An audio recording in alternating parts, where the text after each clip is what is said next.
को students, I hope आप सब लोग खैरियत से होंगे। सबसे पहले मेरे से आपको और आपके घर वालों को पहला रोज़ा मुबारक हो, आप लोगों को रमज़ान मुबारक हो। चलो बच्चों, हम लोगों ने कल क्विज देखा था, क्विज नंबर 5, ठीक है। अब इसके अंदर क्वेश्चन नंबर 1 में से कहा था KSM tobacco company produces different brands of cigarettes. The budget in respect of Marlboro brand, भाई का brand, for the month of March 2020 is as under. Budgeted output से दे दिया 40,000 पैकेट्स का बजटेड आउटपुट। सेल्स दे दिया आपको 12 मिलियन की, direct material दे दिया 4 मिलियन का, डायरेक्ट लेबर दे दिया 1.2 मिलियन का, वेरिएबल ओवरहेड दे दिया 2.8 मिलियन के, और फिक्स कॉस्ट आपके पास आ गई 2.2 मिलियन की। इसके अंदर से दो रिक्वायरमेंट थी हमारे पास। कह रहा है calculate profit with 10% increase in selling price with 10% reduction in sales volume. Sir, जब भी हमारा सेल्स वॉल्यूम आता है ना, जो आपका जो वॉल्यूम होता है ना सर, वो आपका सेल्स को भी इम्पैक्ट करता है और ये आपकी वेरिएबल कॉस्ट को भी इम्पैक्ट करता है। सर कैसे? मिसाल लो बेटा, जब मैं 10 यूनिट बनाता था, सही है, 10 यूनिट की अगर मेरी बजट होती थी, मैं 10 यूनिट बेचता था 10 रुपये पे, ठीक है, समझ नहीं, आपको थोड़ा ये चेंज करना पड़ा। 10 यूनिट में बेचता था 15 रुपये पे, 10 यूनिट्स में पहले बनाता था, 15 रुपये बेचता था, मेरे 150 रुपये का मैं रेवेन्यू जनरेट करता था। और मेरी जो वेरिएबल कॉस्ट होती थी वो मेरी 10 यूनिट्स पे ही लगती थी। फॉर एग्जांपल 10 रुपये की लगती थी एक यूनिट पे, चलो इसको मैं 8 कर देता हूँ ताकि सेम ना हो। 80 रुपये की सर वेरिएबल कॉस्ट हो जाती थी, तो मेरे पास कंट्रीब्यूशन मार्जिन कितना आता था? 70 का। मगर सर जब मेरा ये वॉल्यूम 10% से बढ़ रहा है, मतलब ये वॉल्यूम 10 यूनिट से 11 यूनिट्स हो रहा है, तो मतलब सर मेरा जो है वेरिएबल कॉस्ट 8 रुपये की जो है सर, वो अब 11 यूनिट्स पे लगेगी। वेरिएबल कॉस्ट अब मेरी 11 यूनिट्स पे लगेगी, 8 पे नहीं। तो मेरी वेरिएबल कॉस्ट 88 होगी। तो वॉल्यूम मेरा इम्पैक्ट करता है। अब सेलिंग प्राइस जो इम्पैक्ट करेगी वो सिर्फ सेलिंग प्राइस को इम्पैक्ट करेगी, जो आपका कितना है, ये 15 रुपये है। तो सर वो 11 मल्टीप्लाई बाय 15 को अगर 1.1 से करूँ तो सर कोई आपका 16.5 आता है। जस्ट फॉर एग्जाम्पल मैंने आपको ये एक चीज़ बता दी। अब से इसका आंसर तो बिल्कुल सिंपल था, कोई इतना मुश्किल नहीं था। उसको पहले मैं यूँ हाईलाइट कर लूँ कि एक एग्जांपल थी। चलिए सर क्वेश्चन नंबर 1 हम सॉल्व करते हैं। 1 के अंदर सर इसने क्या कहा? सर इसके मैं 2 तरीक़ों से इसको सॉल्व करूँगा। तो पहले सिंपल मेरे पास है ये वाली चीज़, सही है सर। 12 मिलियन मैं मिलियंस के अंदर करूँगा, रुपीज़ इन मिलियन। सर मेरे पास सेलिंग प्राइस थी 12 मिलियन की। सर मेरे पास डायरेक्ट मटेरियल, डायरेक्ट लेबर और वेरिएबल ओवरहेड्स वो कितने थे सर? वो मेरे पास थे 4 मिलियन, 1.2 मिलियन और 2.8 मिलियन। तो सर ये टोटल मेरे पास हो गए थे सर कितने? ये आपके पास हो गए थे सर, अगर मैं कैलकुलेट करूँ सर, ये 8 मिलियन के। और सर मेरे पास 4 मिलियन का CM था। और सर इसने मुझे क्या कहा? इससे मुझे कहा कि सर प्रॉफिट में कैलकुलेट करूं 10% इंक्रीज इन सेलिंग प्राइस। मतलब सर जो मेरी जो सेलिंग प्राइस है वो 10% से इंक्रीज होगी, plus with a reduction in sales volume, 10% reduction in sales volume. Sir 10% reduction का मतलब मैं इसको 0.9 से मल्टीप्लाई करूं। और सर जब मैं इसका इम्पैक्ट यहाँ ले रहा हूँ तो मैं इसका वेरिएबल कॉस्ट पे भी लूँगा, 0.9 से वेरिएबल कॉस्ट को भी इसका इम्प्लीकेशन लूँगा। तो सर मेरे पास ये कितना आ गया सर? ये आ गया 11.88। ये भी आपका सर रुपीज़ इन मिलियन ही चल रहा है, समझ लें, 11.88। और सर ये आपका कितना आ गया सर? 7.2। तो सर आपका जो कंट्रीब्यूशन मार्जिन अब जनरेट हुआ सर, वो हुआ 4.68 मिलियन का। फिर सर आपकी फिक्स कॉस्ट थी आपके पास कितनी थी सर? वो थी 2.2 मिलियन की। तो सर आपके पास जो प्रॉफिट बचा वो प्रॉफिट आ गया 2.48 मिलियन का। सर ये तो कुछ चीज़ें जो है ना हो गई आपकी, सही है। और सर अगर एक बच्चा बोला मुझे इस तरह समझ नहीं आया, तो बेटा एक काम करो, तुम उसके पैकेट्स अलग निकाल के अलग अलग कैलकुलेट करके तुम अलग अलग भी कर सकते हो। और सर पार्ट 2 में कह रहा है वॉल्यूम टू बी अचीव्ड, एक volume to be achieve to maintain the original budgeted profit after a 10% increase in material cost. Sir मतलब सब मटेरियल कॉस्ट जो है मेरी, इसके अंदर मैं 10% इंक्रीज करूं और एक बजटेड जो मेरा प्रॉफिट था, जो ये बजट का एक बना हुआ था, मैं इसका प्रॉफिट कैलकुलेट करूं at the original budgeted selling price पर पैकेट। और मैं सेलिंग प्राइस भी उसकी चेंज ना करूं, सिर्फ और सिर्फ मटेरियल की कॉस्ट चेंज करूं, बाकी हर चीज़ सेम हो। और मुझे एक वो बजटेड प्रॉफिट के लिए कितना वॉल्यूम अचीव करना है, सर पहले मैं बजटेड प्रॉफिट निकालूं। सर वो बजटेड प्रॉफिट कैसे निकलेगा सर? यहाँ से मैं थोड़ा बहुत काम तो किया था, कंट्रीब्यूशन मार्जिन मेरा यहाँ पे निकला था कितना, इसको मैं थोड़ा यहाँ पे लिख देता हूँ। प्रॉफिट जो बजटेड सर 4 मिलियन था, फिक्स कॉस्ट मेरे पास कितनी थी सर 2.2 मिलियन की, और बजटेड प्रॉफिट सर मेरे पास कितना आ गया था सर वो 1.8। ये आपका ओरिजिनल स्टैंडर्ड ही है ना, ये मैंने स्टैंडर्ड ही बनाया हुआ है सर। ये 1.8 मिलियन का प्रॉफिट था मेरे पास। अब सर मुझे क्या करना है, मटेरियल कॉस्ट एक चेंज हो रही है, मुझे वो चाहिए सर। पहले मैं पर यूनिट का डेटा बना लेता हूँ, पर यूनिट का डेटा। सर सेलिंग प्राइस मेरी बजटेड के हिसाब से कितनी थी सर? वो थी sir 12 million divided by 40,000। Sir 40,000 कहाँ से आया सर? ये रहा 40,000 पैकेट्स गिवन था सवाल में। तो सर मेरे पास ये सेलिंग प्राइस पर प्रोडक्ट आ गया सर 300 रुपये की। सर डायरेक्ट मटेरियल कितना था सर? डायरेक्ट मटेरियल था 4 मिलियन का। तो सर मैं 4 मिलियन डिवाइडेड बाय 40,000 करूँ तो सर ये आ गया 100 रुपये का।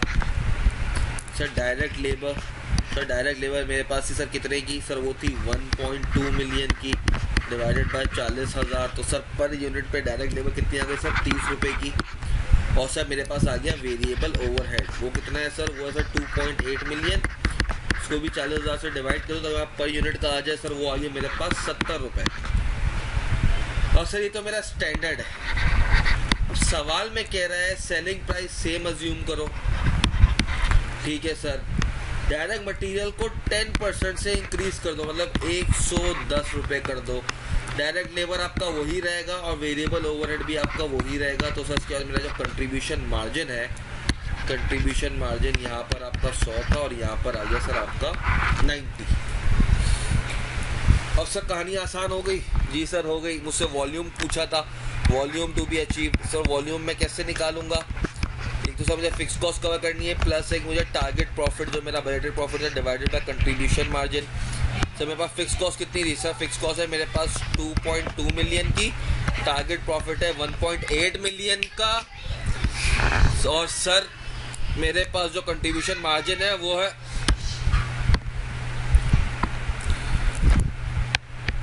तो सर मेरे पास कंट्रीब्यूशन मार्जिन है सर वो है 90 का। तो सर मेरे पास जो आपके पास जो यूनिट्स है सर वो आए सर, ये मिलियन है ये आप इसको मिलियन में ही करिएगा। तो ये आपके पास आ गया सर 44,444। ये आपका था एक आंसर और एक आपका था ये वाला आंसर। ये आपके दो आंसर आ गए। सो क्वेश्चन 1 हो गया, इजी था, कोई इतना मुश्किल नहीं था। बस पार्ट 2 के अंदर बहुत से बच्चों ने यही मिस्टेक करी कि उन लोगों ने अकाउंट फॉर करना भूल गए कि डायरेक्ट मटेरियल की कॉस्ट मेरी इंक्रीज हो रही है। सो क्वेश्चन नंबर 2 में कह रहा है ARM limited manufactures pressure cookers and salads for ₹300 per unit. The company is currently operating at 60% capacity with a sales turnover of 1.8 million. मतलब सर अगर 1.8 मिलियन 60% कैपेसिटी और 300 यूनिट बेचे तो सर मतलब अगर मैं डिवाइड करूं 1.8 मिलियन डिवाइड बाय 300 तो सर ये आ जाते हैं मेरे ख्याल से 6,000 यूनिट, जो रिप्रेजेंट कर रहे हैं 60% ऑफ दी कैपेसिटी को। ठीक है sir, the following further data is available. Variable cost आपको दे दी पर यूनिट 60 की। सेमाई वेरिएबल कॉस्ट 1,80,000। सर सेमाई वेरिएबल वो होती हैं जिसके अंदर दोनों वेरिएबल और फिक्स्ड होती हैं। और सर इसके अंदर कह रहा है कि सेमाई वेरिएबल कॉस्ट है, उसके अंदर सर वेरिएबल एलिमेंट जो है सर वो 10 पर यूनिट है। मतलब सर 10 पर यूनिट है, 6,000 यूनिट थे, इसको मल्टीप्लाई करो सर ये 60,000 आ जाएगा। मतलब 1,20,000 जो है आपका वो आपकी 1,20,000 फिक्स कॉस्ट आ जाएगी यहाँ से। सर कह रहा है fix cost ₹300 will remain constant up to 80% occupancy level. मतलब सर अगर मैं 8,000 यूनिट्स, 8,000 कैसे सर? अगर मैं 60% 6,000 रिप्रेजेंट कर रहा है, इसको मैं ग्रॉस अप करूँ तो सर ग्रॉस अप होकर सर ये 10,000 आएगा। और 80% का मतलब क्या हुआ सर? 80% का मतलब हुआ इसका 8,000। तो सर 8,000 तक मेरी 3 लाख रहेगी। Beyond this an additional amount of 60,000 will be incurred. मतलब सर अगर मैंने 8,000 एक यूनिट बनाया ना, मेरे पास जो बेकरी है उसके अंदर मैं खाली 8,000 यूनिट बना सकता हूँ। इस बेकरी में मैं 8,000 यूनिट बना सकता हूँ। अगर मुझे एक भी एक्स्ट्रा यूनिट बनाना पड़ेगा ना तो मुझे साथ वाला जो छोटी वाली एक बेकरी है वो लेनी पड़ेगी और उसका मेरे पास 60,000 का खर्चा मजीद बढ़ जाएगा। तो सर मुझे इस चीज़ को इंकॉर्पोरेट करना था। सर कह रहे थे company proposes to reduce the selling price by 20%, मतलब 300 को ये 20% रिड्यूस करेगा per unit, but desires to maintain the same profit proposition by increasing the output. Company के लिए भाई जो मैं प्रॉफिट कमा रही थी मैं उतना ही कमाऊंगी, मगर मैं सेलिंग प्राइस 20% से डिक्रीज कर दूंगी, आउटपुट बढ़ा दूंगी। हमने कहा ठीक है।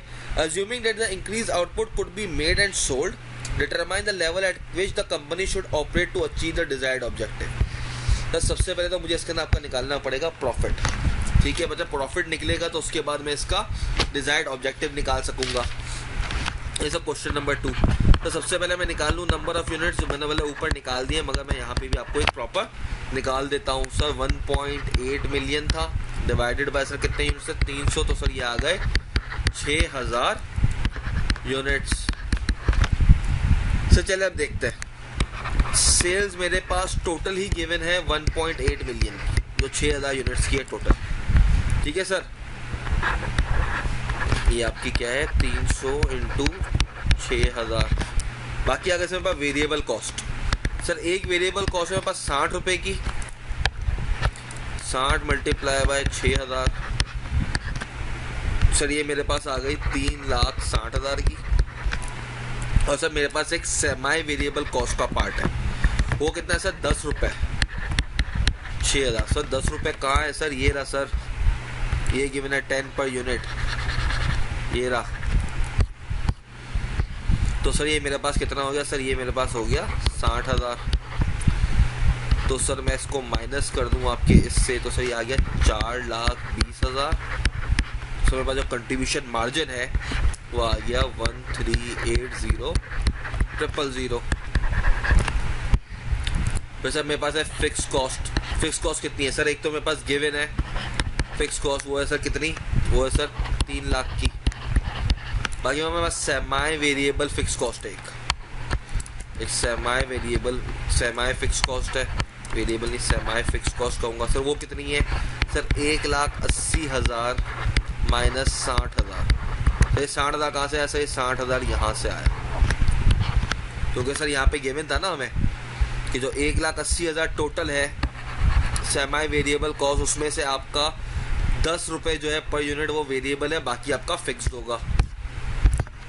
तो सर ये आपकी हो गई 1,20,000, तो सर ये हो गया 4,20,000। तो आपका जो बजटेड प्रॉफिट आ गया वो आ गया सर 9,60,000, ये आपका आ गया प्रॉफिट। अब सर मैं सेम ये प्रॉफिट रखना चाह रहा हूँ, मगर मैं थोड़ा रद्दो बदल चाह रहा हूँ। किसका? और सर मुझे सबसे पहले इस चीज़ को करने के लिए ना एक चीज़ देखनी पड़ेगी। और सर मैं देखता हूँ कि यार 60% ऑक्यूपेंसी रिप्रेजेंट कर रहा है 6,000 को, तो सर 100% जो ऑक्यूपेंसी होगी वो क्या होगी सर, वो होगी sir 6,000 divided by 60%, which is आपका 10,000। सर हमें कहा गया है कि फिक्स कॉस्ट 80% ऑक्यूपेंसी लेवल तक 3 लाख ही रहेगी, उससे ज़्यादा अगर होगा तो 60,000 रुपये एडिशनल होगा। सर इसका क्या मतलब, सर इसका मतलब 10,000 multiply by 80% is equals to 8,000। Sir इस तक जो मेरी फिक्स कॉस्ट है ना सर वो रहेगी 3 लाख। अबव 8,000 से 8,001 से लेके अगर 10,000 यूनिट्स के बीच में आया तो सर मेरे पास जो फिक्स कॉस्ट होगी सर वो होगी 3,60,000 की। मुझे ये चीज़ के ऊपर गौर करना है। चले सर मैं देखता हूँ, सर सेलिंग प्राइस मेरी 300 से मैं इसको 20% डिक्रीज कर रहा हूँ तो 80% हो गई, तो सर ये मेरे पास आ गई 240 रुपये की। लेस क्या करूँ सर मैं, वेरिएबल कॉस्ट। अब एक वेरिएबल कॉस्ट और एक सेमाई वेरिएबल कॉस्ट है सर, कितनी है सर, वो है 60 रुपये और 10 रुपये, तो सर ये हो गई 70 रुपये। तो सर मेरे पास कितना आ गया कंट्रीब्यूशन मार्जिन सर 170। और सर मैं इसको 2 स्टेप में करूँगा। पहले तो सर मैं इंकॉर्पोरेट करूँगा कि चलो ठीक है मुझे क्या निकालना है, वॉल्यूम निकालना है ना। वॉल्यूम सर मैं कैसे निकालता हूँ, एक तो सर मैंने फिक्स कॉस्ट कवर करनी है प्लस मैंने अपना प्रॉफिट कवर करना है, डिवाइड करना है कंट्रीब्यूशन मार्जिन से। अगर इसका आंसर सर 8,000 से नीचे आता है तो मेरा ये आंसर करेक्ट होगा। कौन सा, जो मैं फिक्स कॉस्ट लूँगा विदाउट इंकॉर्पोरेटिंग एक्स्ट्रा 60,000 रुपये वाली। और अगर 8,000 से प्लस आंसर आता है तो सर मैं ये वाली फिक्स कॉस्ट इंकर करूंगा। 8,000 से नीचे मैं ये फिक्स कॉस्ट इंकर करूंगा, 8,000 से ऊपर मैं ये वाली फिक्स कॉस्ट इंकर। सर कैसे? देखिए सर, पहले मैं छोटी वाली करता हूँ। फिक्स कॉस्ट कितनी है सर मेरे पास? सर मेरे पास है एक 3 लाख की और एक है मेरे पास 1,20,000 की। सर कहाँ से ला रहे हो ये? सर ये रहा, एक 3 लाख और एक 1,20,000, ये रही सर दोनों फिगर्स। इसके लिए मैंने अभी 60,000 वाला इंकॉर्पोरेट नहीं किया। प्लस मेरा टारगेट प्रॉफिट 9,60,000 का। कवर अप किससे करना है सर? 170 कंट्रीब्यूशन मार्जिन से। इसका आंसर क्या आया सर? इसका आंसर है 8,118। सर ये ऑक्यूपेंसी मेरी 80% को एक्सीड कर गई है। मतलब सर मैंने जो यहाँ पे 3 लाख लिया है ये सही नहीं लिया। मतलब सर मुझे कितना लेना चाहिए? सर मुझे लेना चाहिए 3,60,000। अब सर जैसे ही मेरी ये बढ़ेगी तो मतलब जाहिर सी बात है मेरे यूनिट भी बढ़ेंगे। Plus 1,20,000 plus 9,60,000 divided by 170। तो सर आपका जो आंसर आया सर वो आया 8471 यूनिट्स। ये आपका था आंसर क्वेश्चन नंबर 2 का। आए सर क्वेश्चन नंबर 3, जो बहुत से बच्चों ने कहा था समझ में ही नहीं आ रहा, बहुत से बच्चों ने सही भी किया माशाल्लाह से, बहुत से बच्चों को इसकी रिक्वायरमेंट ही समझ नहीं आई। सर ये कह रहा है calculate the break even volume from the following data. Data मुझे दिया है सेलिंग प्राइस है 69.5, वेरिएबल कॉस्ट है 35.5 और फिक्स एक्सपेंस है 1802000। चले सर इसको मैं साथ साथ सॉल्व करता हूँ। 3 सर सेलिंग प्राइस मेरे पास है 69.5 की। सर वेरिएबल कॉस्ट मेरे पास है 35.5 की। तो सर मेरे पास जो कंट्रीब्यूशन मार्जिन है सर वो कितना है? सर वो है मेरा सर 34 रुपए का कंट्रीब्यूशन मार्जिन। सर मुझे ब्रेक इवन वॉल्यूम मांगा। सर ब्रेक इवन मैं कैसे निकाल लूँ? सर फिक्स कॉस्ट को डिवाइड कर दूँ सीएम से, कंट्रीब्यूशन पर यूनिट से। सर मेरे पास सीएम कितना है?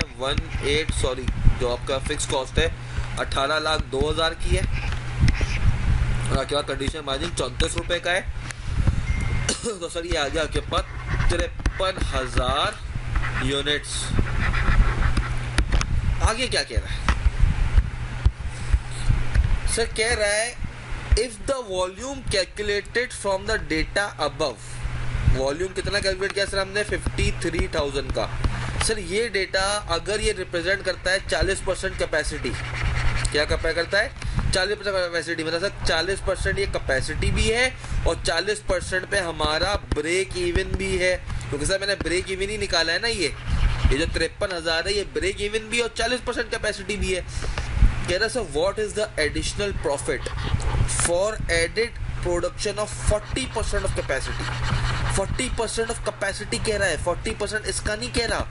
40% कैपेसिटी मतलब सर 53,000 एंड अदर 53,000 अगले और अगर 53,000 यूनिट हो तो मेरा कितना एडिशनल प्रॉफिट हो, जिसके अंदर कह रहा है the selling price of which is 10% lower for 20% capacity. मतलब 53,000 के 2 बनेंगे 26,500 20% कैपेसिटी का। एक है उसके अंदर वो कह रहा है कि उसके अंदर जो आपकी सेलिंग प्राइस है वो 10% से कम होगी और एक के अंदर आपकी production and 15% lower than the existing price for other 20%। ये 15% से भी आपकी लोअर होगी। सर सिंपल था, इतना कोई मुश्किल नहीं था, खाली इंग्लिश की मार थी यहाँ पे आपको ताकि आप समझ सको, क्योंकि सर उसने वहाँ पे प्रोडक्शन कैपेसिटी का वर्ड यूज़ किया था। और आपकी टोटल प्रोडक्शन कैपेसिटी कैसे होती है सर वो मैं आपको दूसरी तरीके से भी निकाल के दिखाता हूँ। सर क्वेश्चन नंबर आपका ये 3 चल रहा है। सर मेरे पास अगर 53,000 रिप्रेजेंट कर रही है 40% कैपेसिटी, तो मेरे पास टोटल प्रोडक्शन कैपेसिटी और सर ये आपका ब्रेक इवन भी है। टोटल प्रोडक्शन कैपेसिटी कितनी है मेरे पास? सर वो आ गई सर 53,000 डिवाइडेड बाय 40%, वो कितनी हो गई सर? वो मेरे पास आ गई सर 1,32,500। अब सर इसी की मैं एक अनदर 40% सर वो कितनी होती है? सर वो होती है 53,000, जिसके भी सर उन्होंने बना दिए 2 पार्ट। क्या बना दिए सर? 2 पार्ट। कौन कौन से? 20% के, मतलब इसका आधा परसेंट। वो कितना हो गया सर? 26,000। 20% ऑफ 32,000 1,32,500 ठीक है, 20% इसका नहीं, 1,32,500, 26,500, 26,500 यूनिट्स। अब कह रहे हैं सर जो एक आपका जो है उसकी सेलिंग प्राइस आपकी कितनी थी सर, 69.5, इसको सर 10% से रिड्यूस कर दो। कितने से 10%, सर कितनी आ जाएगी सर, 62.55। वेरिएबल कॉस्ट की सर कोई कहानी नहीं है, तो इतनी ही रहेगी 35.5। तो सर मेरे पास जो कंट्रीब्यूशन मार्जिन है वो आया सर 27.05। और सर इसको मैं क्या करूं, सिंपली सर ये मेरा प्रॉफिट ही है ना, ब्रेक इवन तो मैं ऑलरेडी इससे निकाल चुका हूं। जो आपके पुराने जो आपके ये थे, इस वाली डेटा से मैं ऑलरेडी आपका ब्रेक इवन पे आ चुका हूं। ब्रेक इवन से ऊपर जितनी भी सेल्स होगी वो क्या होगी सर, वो मेरा प्रॉफिट ही होगा। और सर अगर कंट्रीब्यूशन मार्जिन मेरा पूरा क्या है सर, ये प्रॉफिट ही है। तो सर मेरे पास ये कितने हैं, 26,500। तो सर मेरे पास यहाँ पे कितना आया सर, ये आया 7,16,825 का। बाकी सर यहाँ पर मेरे पास जो सेलिंग प्राइस थी सर वो 15% से कम हुई थी, 69.5 इंटू 0.85। सर कितनी आ गई सर, ये आ गई 59.075। सर आपका जो वेरिएबल कॉस्ट है सर वो उतनी ही रहेगी 35.5 की। तो सर आपके पास ये आ गया कंट्रीब्यूशन मार्जिन 23.575। अगर कंट्रीब्यूशन मार्जिन पर यूनिट आया, मल्टीप्लाई करते हैं सर नंबर ऑफ यूनिट से, तो ये आपका प्रॉफिट आ गया कितना, ये आ गया सर 737.5। और सर मैं टोटल प्रॉफिट देखूं तो सर मेरे पास आ गया 1,341,562.5। ये था आपका आंसर। आई होप आप लोगों को समझ आ गया, उसके अंदर कोई इतना मुश्किल नहीं था। बस एक ट्रिकी चीज़ ये थी कि ब्रेक इवन के ऊपर जितनी भी चीज़ होती है ना वो प्रॉफिट होती है। और जो 53,000 प्रॉफिट के थे वो दो टुकड़ों में टूट रहे थे। एक जो टुकड़ा था उसके अंदर आपने सेलिंग प्राइस को 10% से कम करना था, और एक टुकड़े में आपने सेलिंग प्राइस को 15% से कम करना था। फिर sir question number 4। Sir question number 4 में कह रहा है the variable cost structure of a product manufactured by a company during the current year is as under. इससे आपको लिखा सर मटेरियल है 120 का कॉस्ट स्ट्रक्चर है। सर ये आप प्रोडक्ट मतलब एक प्रोडक्ट का ये सिर्फ कॉस्ट स्ट्रक्चर है। लेबर आपकी 30 रुपए की और वेरिएबल आपका ओवरहेड आपका 12 रुपए का। सर कह रहा है the selling price per unit is 270 and fix cost and sales during the year, during the current year. आपकी फिक्स कॉस्ट थी वो थी सर 1.4 मिलियन की, और आपके पास जो सेल्स थी वो थी सर 4.05 मिलियन की। कह रहा है sir during the fourth coming year मतलब next year the direct workers will be entitled to a wage increase of 10% from the beginning of the year, and the material cost, variable overhead and fixed overhead expected to be increased by 7.5%। मतलब material 7.5% से, variable overhead आपके 5% से, और fixed overhead आपके 3% से बढ़ेंगे।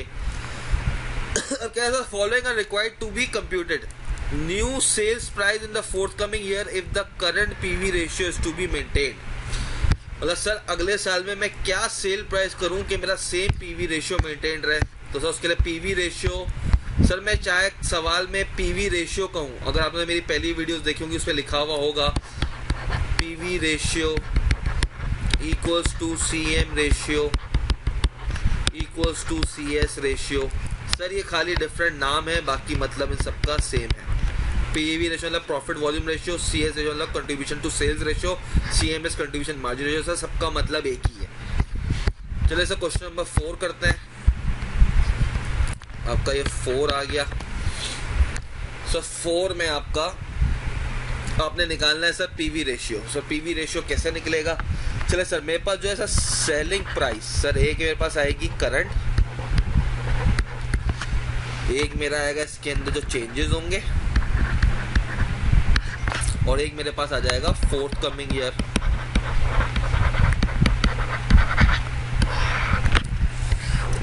Sir current year में पास selling price कितनी है, सर वो है सर 270 रुपए की।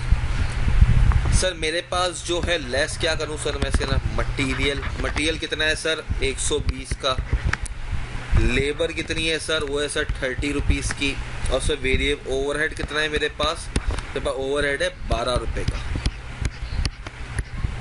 तो तो सर मेरे पास जो आपका कंट्रीब्यूशन मार्जिन आया सर वो आया 108 रुपये। कंट्रीब्यूशन मार्जिन आपका आ गया 108। तो सर अगर मैं कंट्रीब्यूशन मार्जिन रेशियो देखूं वो कितना है सर? सर वो है 108 divided by 270 is equals to 40%। अगर सर ये 40% है मतलब सर ये क्या रिप्रेजेंट कर रहा है? सर ये रिप्रेजेंट कर रहा है 60%। मतलब सर जो वेरिएबल कॉस्ट आपकी रिप्रेजेंट कर रही है 60%। अब चेंजेस क्या है ये आपको मालूम करनी है। आपका जो मटेरियल है सर वो है 7.5% से बढ़ा, मतलब 7.5% का इक्विवेलेंट होता है। सर लेबर जो है आपकी वो सर कितने से हुई है? सर लेबर आपकी बढ़ी है 10% से, मतलब 1.1 सर 10% ही है सर। ये देख लें यहाँ पर, ये रहा। For direct workers will be wage rate increase 10% का है, मटेरियल में 7.5% और वेरिएबल में 5% का। ठीक है सर, 10% से मैंने बढ़ा दी लेबर को और सर वेरिएबल ओवरहेड मेरे 5% से बढ़ेंगे। तो सर मेरे पास जो वेरिएबल कॉस्ट है सर वो कितनी आ रही है? सर वो आ रही है, अगर 120 मल्टीप्लाई बाय इसको करूँ सर 129, अब सर 30 मल्टीप्लाई 1.1 करूँ तो सर मेरे पास आ गई सर ये 33, और अगर सर 12 इंटू 1.05 करूँ सर ये आ गया 12.6। तो टोटल मेरे पास जो सर वेरिएबल कॉस्ट आ रही है सर वो 174.6 की आ रही है। सर सवाल में कहा हुआ मुझे पीवी रेशियो सेम मेंटेन करना है, मतलब इसको मुझे 40% ही मेंटेन करना है। इसका मतलब सर ये मेरा 60% रिप्रेजेंट कर रहा है, 74% 60% रिप्रेजेंट कर रहा है। सर मैं इसको ग्रॉस अप करूँ, इसको मैं डिवाइड कर दूँ 60% से, तो सर मेरे पास जो सेलिंग प्राइस आ जाएगी वो आ जाएगी सर 291, और सर मेरे पास कंट्रीब्यूशन मार्जिन आएगा 116.4 का। और सर आपको चेक करना है तो आप कर सकते हैं 116.4 डिवाइडेड बाय 291, तो सर ये आपके पास आ गया 40%। ये हो गया सर आपके पास। चले सर अब देखते हैं इसका पार्ट 2। पार्ट 1 तो आपका आ गया 291, ये रहा आपका पार्ट 1। और सर पार्ट 2 देखते हैं इसका। पार्ट 2 में क्या कह रहा है सर? पार्ट 2 में कह रहा है number of units that would require to be sold during the fourth coming year so as to yield the same amount of profit in the current year. मतलब मुझे करंट ईयर का पहले profit निकालना पड़ेगा, अज्यूमिंग। अब current assuming क्या करना है कि सेलिंग प्राइस जो आपका नेक्स्ट ईयर है ना, फोर्थ कमिंग ईयर में आपने अज्यूम करना है selling price per unit will not be increase, मतलब सेलिंग प्राइस आपकी 270 ही रहेगी। मतलब आपने खाली फोर्थ कमिंग ईयर का एक प्रॉफिट निकाल के अज्यूम करके निकाल देना है। बाकी आपकी चीज़ें जो है सेलिंग प्राइस आपकी चेंज नहीं होगी, बाकी जो से चीज़ें बोली हैं वो सब चेंज करके इसका इम्पैक्ट आप लेंगे। चले सर करते हैं इसको हम। पहले तो मैं प्रॉफिट निकालूं तो मुझे एक प्रॉफिट बताओ। प्रॉफिट के सर मेरे पास सेल्स है कितनी? अब सर पहले तो सर मैं नंबर ऑफ़ यूनिट्स निकाल लूँ ना, तो सर नंबर ऑफ़ यूनिट्स में सोल्ड कैसे निकालूंगा, नंबर ऑफ़ यूनिट्स कैसे मैं निकालूंगा? नंबर ऑफ़ यूनिट्स जो मेरे करंट ईयर में थे सर वो 4.05 मिलियन की मैंने सेल्स की थी, और सर मेरे पास 270 की सेलिंग प्राइस थी, मतलब सर 15,000 यूनिट्स मेरे बिके थे। तो सर मेरे पास जो सेल्स थी सर 4050,000। सर मेरे पास वेरिएबल कॉस्ट डायरेक्ट ले लूँ सर, वेरिएबल कॉस्ट हाँ सर ले लें सर 120 प्लस आपके पास कितनी थी 30 और 12 प्लस 30 प्लस 12 सर ये 162 हो जाता है, मल्टीप्लाई बाय 15,000 यूनिट है आपके पास। सो ये हो जाते हैं 2430,000। तो सर आपके पास जो कंट्रीब्यूशन मार्जिन आता है वो आता है 1620,000 और लेस फिक्स कॉस्ट आपकी आ गई सर 1.4 मिलियन। तो सर आपके पास जो प्रॉफिट है वो आ गया सर 2,20,000 का। अब सर आपने इतना ही प्रॉफिट अचीव करना है, मगर सर डेटा क्या है मेरे पास? सर मेरे पास डेटा है सर, मैंने अब निकालना है revise contribution margin, revised contribution margin, जिसके अंदर सर सेलिंग प्राइस में क्या लूंगा? सर सेलिंग प्राइस मैंने चेंज नहीं करनी 270 की, मगर सर वेरिएबल कॉस्ट मेरे पास कितनी है? सर वेरिएबल कॉस्ट है मेरे पास 174.6 की, 174.6 की, क्योंकि सर उसने कहा है कि सेलिंग प्राइस को अज्यूम करना चेंज नहीं हुई, बाकी का उसने नहीं कहा आपको। ठीक है सर, इसका मतलब आ गया सर 95.4 का मेरा आ गया कंट्रीब्यूशन मार्जिन। अब सर मैंने फिक्स कॉस्ट भी ना सर रिवाइज निकालनी है। क्यों सर? क्योंकि सर फोर्थ कमिंग ईयर में मेरी फिक्स कॉस्ट चेंज हो रही थी सर। ये तो करंट ईयर था ना, इसलिए मैंने उसका वहाँ पे इम्पैक्ट नहीं लिया था। करंट ईयर में तो चेंज नहीं था, फोर्थ कमिंग ईयर में थी। तो सर मेरे पास कितनी होगी, 1.4 मिलियन मल्टीप्लाई बाय 1.03। सर ये आपका 3% इंक्रीज हो रहा था ना, ये रहा, कहाँ गया, ये रहा sir 3% respectively. Fix overheads 3% respectively. तो सर मेरे पास ये हो गई कितनी, 1,442,000। सर आसान हो गया। अब सर निकाल लें वॉल्यूम रिक्वायर्ड या वॉल्यूम टू बी अचीव। कितना आ गया सर आपका, target profit plus fix cost plus contribution margin. Target profit sir कितना है सर, 2,20,000 का, 2,20,000 प्लस फिक्स कॉस्ट आ गई सर 1,442,000 डिवाइडेड बाय कितना आ गया सर, 95.4। सर आपके पास ये आ गया 17,421 यूनिट्स इसका आंसर। आई होप आप लोगों को ये वीडियो समझ आएगा, इसका सोल्यूशन समझ आया होगा। अगर कुछ समझ नहीं आया तो आपके पास मेरा व्हाट्सएप का नंबर है, तो आप प्लीज़ मेरे व्हाट्सएप पे मुझसे अपनी क्वेरी डिस्कस कर सकते हैं। अपना ख्याल रखें और दुआओं में बहुत बहुत याद रखें मुझे। शुभ, अल्लाह हाफिज़।